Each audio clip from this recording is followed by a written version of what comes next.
Good morning student. मैं हूं जाला जयेंद्र और आप देख रहे हैं गुजराती एजुकेशन। आज मैं आपको स्टैंडर्ड 6 सब्जेक्ट हिंदी में चैप्टर नंबर 2 अनूठे इंसान प्रसंग वर्णन उसके बारे में स्वापति में समझाऊंगा और लिखाऊंगा। तो हम प्रश्न 1 से शुरुआत करते हैं। क्वेश्चन नंबर 1, निम्नलिखित प्रत्येक प्रश्न के उत्तर के लिए दिए गए विकल्पों में से सही विकल्प चुनकर उसका क्रमाक्षर प्रश्न के सामने दिए गए बॉक्स में लिखिए। नंबर 1, नेपोलियन अपनी बहन के साथ कौन सा खेल खेल रहा था? सही आंसर है आँख मिचौली। नंबर 2, नेपोलियन ने लड़की को क्या दिया? सही आंसर है 3 सिक्के। नंबर 3, नेपोलियन कैसा इंसान था? उसका सही आंसर है अनूठा। नंबर 4, कौमुदी के पिता किसकी नीलामी कर रहे थे? तो मानपत्रों की। क्वेश्चन नंबर 2, कोष्टक में से उचित शब्द चुनकर रिक्त स्थानों की पूर्ति कीजिए। यहाँ पे ऑप्शन दिए हैं, उसमें से देख के आपको लिखना है। नंबर 1, नेपोलियन जब छोटा था तभी से वह खाली जगह था, तो सत्यवादी। नंबर 2, लड़की खालिया बेचने के लिए जा रही थी, तो अमरूद। नंबर 3, नेपोलियन के टकराने से उसकी खालिया नीचे गिर गई, तो टोकरी। नंबर 4, बचपन से ही उसे खुद पर खालिया विश्वास था, तो ध्वज। नंबर 5, वहाँ खालिया नाम के गांव में सभा का आयोजन किया गया, तो बडगरा। नंबर 6, गांधी जी ने उपस्थित बहनों से खालिया की भीख मांगी, तो जेवरों की।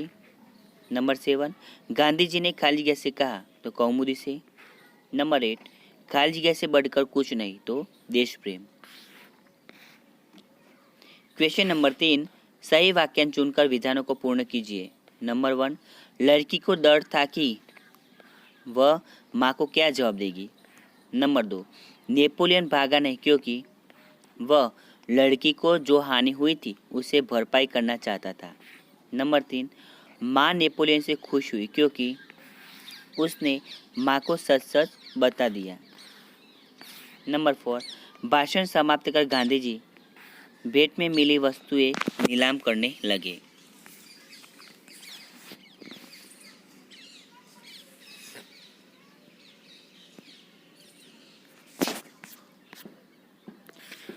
नंबर 5, गांधी जी ने कौमुदी के त्याग को सच्चा आभूषण बताया। क्वेश्चन नंबर 4, निम्नलिखित प्रश्नों के उत्तर एक एक वाक्य में लिखिए। नंबर 1, नेपोलियन किससे टकराया?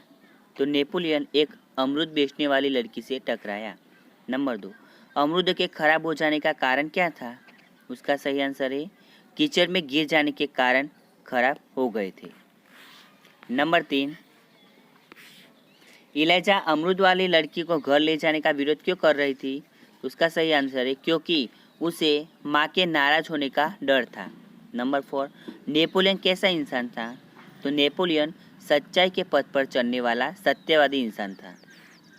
नंबर 5, बडगरा गांव किस राज्य में है? तो बडगरा गांव केरल राज्य में है। नंबर 6, कौमुदी ने गांधी जी को भेंट में क्या क्या दिया? तो कौमुदी ने अपने हाथ की सोने की चूड़ियाँ, गले का स्वर्णहार और कानों के रत्न जड़ित बूंदे दिए। 7 नंबर, कौमुदी ने अपने कीमती गहने गांधी जी को क्यों दे दिए? उसका सही आंसर है क्योंकि उसकी दृष्टि में देश का महत्व गहनों से अधिक था। नंबर 8, नेपोलियन की बहन का नाम क्या था? तो नेपोलियन की बहन का नाम इलाइजा था। नंबर 9, नेपोलियन लड़की को अपने घर क्यों ले गया? उसका सही आंसर है लड़की के अमरूद खराब हो गए थे, उसका नुकसान पूरा करवाने के लिए नेपोलियन लड़की को अपने घर ले गया। 10 नंबर, गांधी को सोने की चूड़ी देने वाली लड़की का नाम क्या था? तो उसका सही नाम था कौमुदी। 11, गांधी जी ने कौमुदी से क्या कहा? गांधी जी ने कौमुदी से कहा, तुम्हें दोनों चूड़ियाँ देने की ज़रूरत नहीं, एक ही चूड़ी लेकर मैं तुम्हें अपना हस्ताक्षर दे दूंगा। नंबर 12, हस्ताक्षर करने के बाद गांधी जी ने क्या लिखा? उसका सही आंसर है गांधी जी ने लिखा कि तुम्हारे इन आभूषणों की अपेक्षा तुम्हारा त्याग ही सच्चा आभूषण है।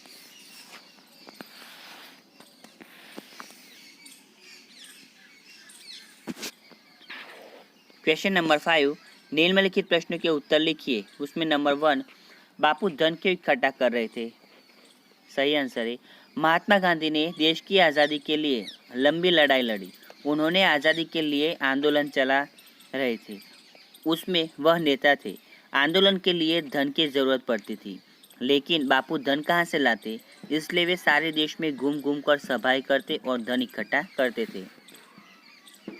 नंबर 2, नेपोलियन को सच बोलने का क्या परिणाम भुगतना पड़ा? उसका सही आंसर है नेपोलियन अमरूद बेचने वाली एक लड़की से टकराया। उसमें अमरूद खराब हो गए। वह उसे उस अमरूद की भरपाई के लिए घर ले गया और उसने माँ से कहा। वह उसकी बात सुनकर नेपोलियन की सच्चाई पर बहुत खुश हुई और उस लड़की को नेपोलियन की जेब खर्ची में से कुछ सिक्के दे दिए और नेपोलियन को कहा कि उसे 1 महीने तक उसे जेब खर्ची नहीं मिलेगी। नेपोलियन ने यह बात मान ली। यह परिणाम उसे भुगतना पड़ा। नंबर 3, कौमुदी कौन थी?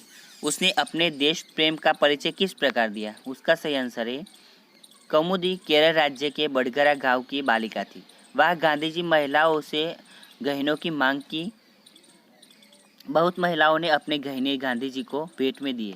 उस समय 16 वर्ष की कौमुदी ने गांधी जी के हस्ताक्षर मांगे और बदले में दोनों हाथ की चूड़ियाँ, सोने के और गले का स्वर्णहार, रत्नजड़ित कुंदे गांधी जी को दे दिए।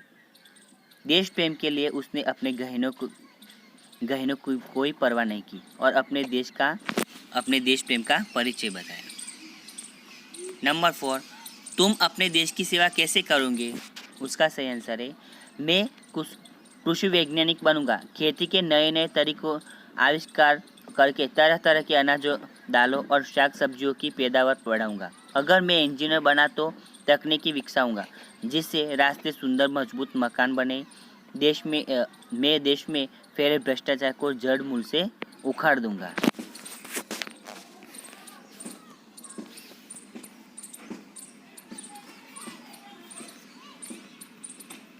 नंबर 5, इंसान अनूठा कब कहलाता है? उसका सही आंसर है जब व्यक्ति कोई असाधारण काम करता है तब वह अनूठा इंसान कहलाता है।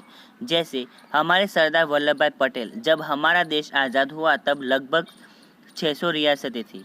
उनके राजा बहुत हठी थे, रियासतें छोड़ने तैयार न थे। तब सरदार ने बड़ी कुशलता से सभी राजाओं को समझाकर एक राष्ट्र का निर्माण किया। सरदार पटेल लोखंडी इरादों वाले आदमी थे। सचमुच वह अनूठे इंसान थे। नंबर 6, अपने गांव में घटी कोई आंखों देखी घटना के बारे में लिखिए। मेरा गांव जंगल के पास ही है। कभी कभी वहाँ पे जंगली जानवर आ जाया करते हैं। एक दिन मैं और मेरा मित्र घर के पिछले हिस्से में खेल रहे थे कि अचानक तेंदुआ दबे पांव आया और मेरे मित्र पर हमला कर दिया। मैं जोर से चिल्लाया, तेंदुआ तेंदुआ बचाओ बचाओ। मेरी आवाज़ सुनकर मेरे मित्र की माँ वहाँ पे आ गई। उसने डंडा तेंदुए के मुंह पर मारा। उसका यह रूप देखकर तेंदुआ भाग गया। मेरे मित्र की जान बच गई। मेरे मित्र के गले पर तेंदुए की पंजे के निशान पड़े थे। गहरा घाव नहीं था। कई लोग जमा हो गए। सबने मेरे मित्र की माँ की प्रशंसा की। इन घटना को कई साल हो गए। मैं इसे आज तक नहीं भूला।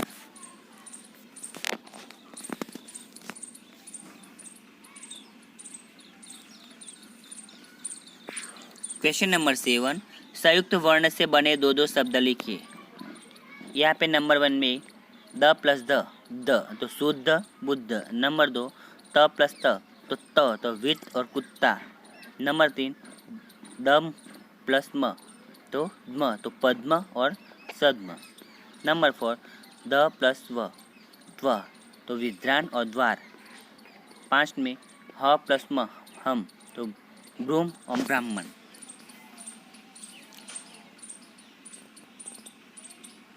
क्वेश्चन नंबर 8, नीचे संज्ञा से बनने वाले विशेषण शब्द दिए गए, उसका वाक्य में प्रयोग करके लिखिए। नंबर 1 धर्म धार्मिक, मेरे दादाजी धार्मिक कार्य करते हैं। नंबर 2 रंग रंगीन, रंगीन कपड़े पहनना अच्छा लगता है।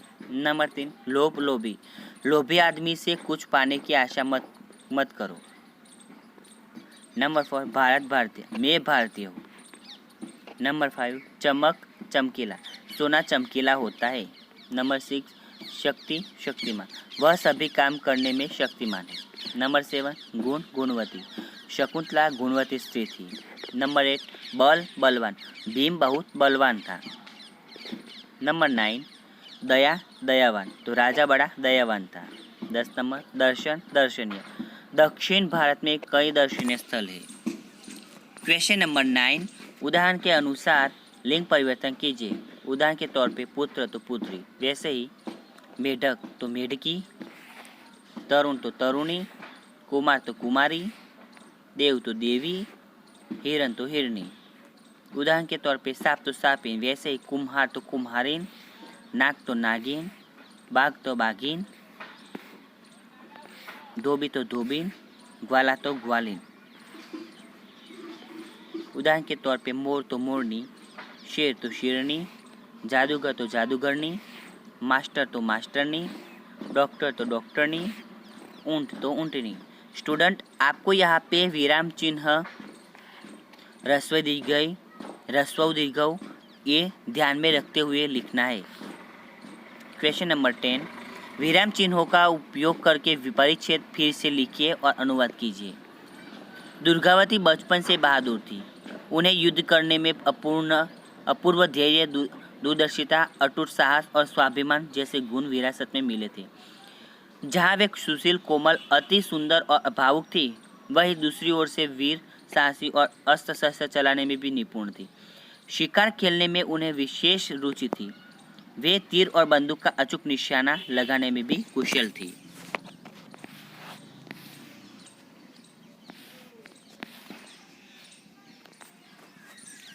उसका अनुवाद देखते हैं। दुर्गावती બાળપણથી જ બહાદુર હતા. તેમણે યુદ્ધ કરવામાં અપૂર્વ ધૈર્ય, દૂરંદેશીપણું, અખંડ સાહસ અને સ્વાભિમાન જેવા ગુણ વારસામાં મળ્યા હતા. જ્યાં તેઓ સુશીલ, કોમળ, અત્યંત સુંદર અને ભાવુક હતા, ત્યાં બીજી બાજુ તેઓ વીર, સાહસી અને અસ્ત્ર શસ્ત્ર વાપરવામાં પણ કુશળ હતા. શિકાર કરવામાં તેમને વિશેષ રુચિ હતી. તેઓ તીરથી અને બંદૂકથી નિશાન તાકવામાં પણ कुशल હતા. क्वेश्चन नंबर 11, चित्र के आधार पर कहानी लिखिए। स्टूडेंट, आप यहाँ पे चित्र देख रहे हो और उसके माध्यम से आपको कहानी लिखनी है।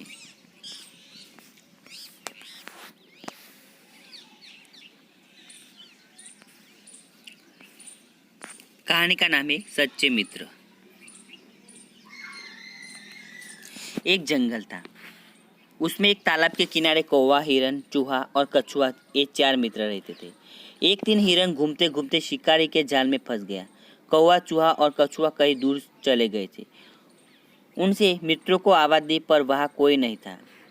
कुछ समय के बाद कौवा आया। उसने हिरन को जाल में फंसा हुआ देखा तो बहुत दुखी हुआ। उसने हिरन से कहा, मित्र, चिंता न करो, मैं अभी तुम्हें जाल से मुक्त कराता हूँ। वह उड़ता हुआ चूहे के पास पहुंचा और बोला, चूहा भाई, जल्दी चलो, अपना मित्र हिरन शिकारी के जाल में फंस गया है। जाल काटकर उसे तुम ही मुक्त करा सकते हो। ऐसा करो कि तुम मेरी पीठ पर बैठ जाओ तो हम जल्दी पहुंच जाएंगे। कछुए ने कहा, कौवा ठीक कहता है, तुम दोनों जल्दी जाओ, मैं भी बाद में आता हूँ। कौवा चूहे को अपनी पीठ पर बिठाकर ले आया। चूहे ने धीरे धीरे जाल काट डाला। कौवे ने दूर से शिकारी को आते हुए देखा। उसने हिरन को सावधान किया। हिरन जाल से निकलकर भागा। चूहा पास की झाड़ी में छिप गया। तब तक कछुआ वहां पहुंच चुका था। शिकारी के पास थैली थी। हिरन को न पाकर गुस्से में उसने कछुए को पकड़कर थैली में ले जाना चाहा, लेकिन तब तक कछुआ तालाब में सरक गया। शिकारी हाथ मलता रह गया। इस तरह कौवा, हिरन, चूहा और कछुआ चारों मित्र निभाई। स्टूडेंट, आपको ये वीडियो अच्छी लगी हो तो आप इसे लाइक करें, कमेंट करें, शेयर करें और सब्सक्राइब जरूर करें। धन्यवाद।